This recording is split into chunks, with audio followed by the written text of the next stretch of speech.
สบายดีท่านผู้ชมเนาะมื้อนี้เราก็มีความรู้มาแบ่งปันเนาะก็คือเราสิมาตั้ง Gmail เนาะเพราะว่าในตกมาปี2025นี่เอิ้นว่าตั้งเมลยากเนาะ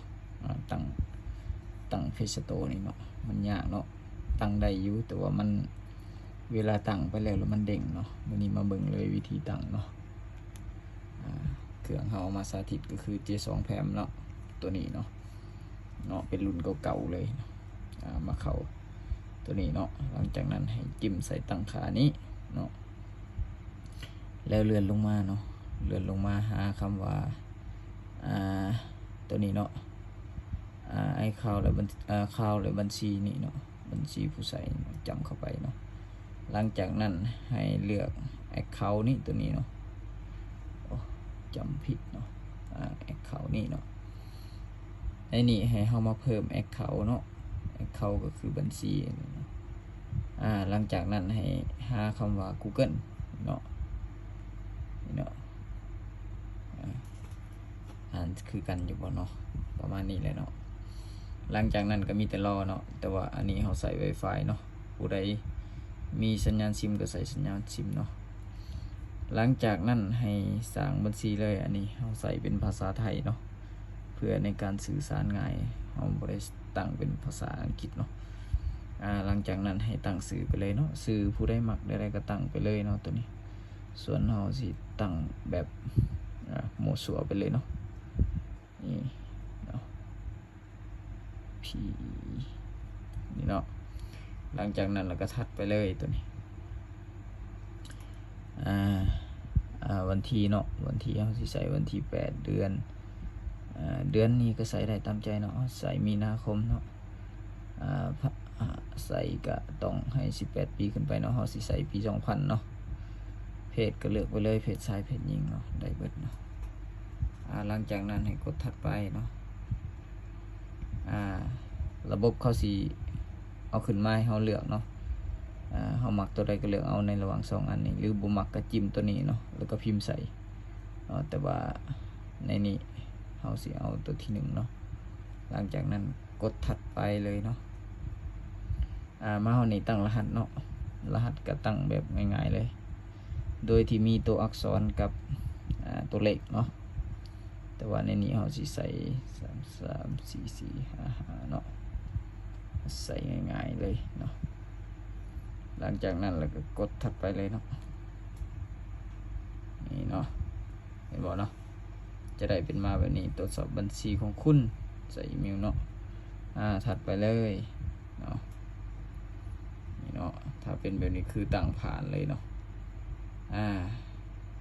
อันนี้ตั้งผ่านไปแล้วโบเมนสิแล้วเลยได้เนาะเราต้องไปยืนยันอีกเถอะเนาะมันจึงจะสมบูรณ์เนาะยอมรับไปเลยเนาะอันนี้คือแล้วเนาะให้มากดออกเลยกดปุ่มกลางนี่ออกเลยเนาะแล้วเรียบร้อยเนาะเรียบร้อยถือว่าสมบูรณ์แบบตั้งเมลเนาะบัดนี้ให้เฮามาเข้าตั้งค่าคือเก่าเนาะ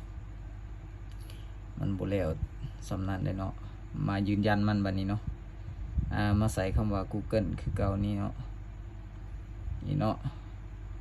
หลังจากนั้นให้เลื่อนลงมาเนาะบ่เลื่อนก็ได้ให้กดใส่นี่เลยเนาะนี่เนาะใส่คำว่าจัดการบัญชีนี้เนาะจิ้มใส่เนาะนี่มันสิเด้งตัวนี้ขึ้นมาเนาะหลังจากนั้นก็มีแต่รอเนาะนี่เนาะตัวสำคัญมันแหละนี่เนาะเพิ่มโทรศัพท์สำหรับกู้คืนเนาะตัวนี้เนาะเพิ่มเข้าไปเนาะอันนี้คือยืนยันให้ Google หูว่าเขามีตัวตนแท้เนาะประมาณนี้เนาะถ้าผู้ใดเห็นแบบนี้คือผ่านแน่นอนอันนี้มันให้ใส่รหัสตัวเขาตั้งไปก่อนหน้านี้เนาะเราก็ใส่รหัสเข้าไปเนาะเห็นให้เบิ่งหลายๆคลิปเนาะตัวนี้เพราะว่ามีหลายคลิปอยู่เนาะแต่ว่าบางคลิปมันก็บ่ละเอียดเนาะเลยอัดเรื่อยๆเนาะแต่ละรุ่นมันก็สิบ่คือกันเนาะแต่ว่าตั้งก็คือกันนั่นแหละเนาะอันนี้มันให้ใส่เบอร์โทรเนาะเบอร์โทรเขาสิใส่ไปเลยเนาะ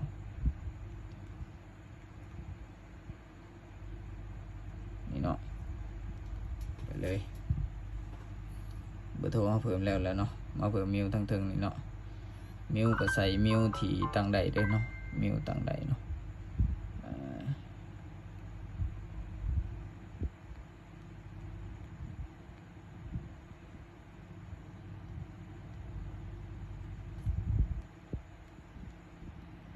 ใส่มิวที่สมบูรณ์แล้วเนาะเอามากรอบใส่นี่เผื่อเวลามันมีปัญหาเราจะได้กู้เอาเนาะนี่เนาะสำนี้เนาะก็ถือว่าสำเร็จเพิ่มไปแล้วเนาะหลังจากนั้นให้แบ็กกลับคืนเนาะกลับคืนเนาะอันนี้คือปิดไปเลยเนาะเราบ่ต้องตั้งอย่างมันเนาะอันนี้ถือว่าสมบูรณ์แบบแล้วเนาะตัวนี้หลังจากนั้นกดปุ่มกลางออกเลยเนาะไปหาคำว่าPlay Store นี่เนาะกดใส่เนาะนี่เนาะหลังจากนั้นมากดยอมรับเนาะ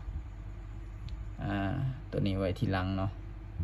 เฮาอยากโหลดอีหยังบัดนี้เนาะ Facebook บ่เนาะโหลด Facebook ก็โหลดไปเนาะตัวนี้คือกันเนาะเฮาอยากได้หยังโหลดเอาเลยเนาะMessenger บ่เอาเนาะนี่เนาะถ้าได้แบบนี้ก็ถือว่าสมบูรณ์แต่ว่าตัวนี้เป็นเวอร์ชันปิดมันก็เลยโหลด Messenger บ่ได้เนาะโหลดได้เป็นตัวนี้เนาะติดตั้งไปเลยเนาะอันนี้คือตั้งให้มันโหลดได้แบบสมบูรณ์เลยเนาะตั้งตรวจสอบการยืนยันพร้อมเนาะก็มีแต่สำนี้เนาะผู้ใดตั้งใดตั้งบ่ได้เนี่ยก็คอมเมนต์มาบอกเนี่ยเนาะว่าเป็นจังใดเนาะตั้งไปมันพบปัญหาอหยังก็สามารถคอมเมนต์กันเข้ามาได้เนาะขอบใจหลายๆที่ติดตามรับชมคลิปจนจบเนาะ